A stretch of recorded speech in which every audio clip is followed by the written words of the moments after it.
కూడా ఆయన వద్దకు వచ్చి నీవు దేవుని కుమారుడు అయితే ఈ రాళ్ళు రొట్టెలగినట్లు చాలు. చూసారా, ఆకలితో ఎందుకు అలమటిస్తాం? ఈ రాళ్ళు అంటే రొట్టెలు అయిపోమంటే అయిపోతాయి కదా, తిని ఆకలి తీర్చుకోవచ్చుగా అని యేసు ప్రభు వారు ఏమన్నాడు చూసారా?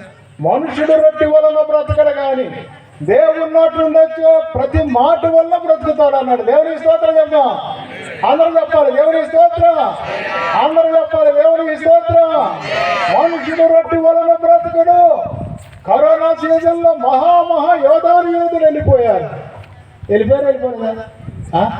ఓ ధాన్యం పుర్రులు కట్టుకుని డబ్బులు కోట్ల డబ్బులు లాకర్లో పెట్టుకుని బ్యాంకుల్లో పెట్టుకుని ఉండేవాళ్ళు కూడా చచ్చిపోయారు.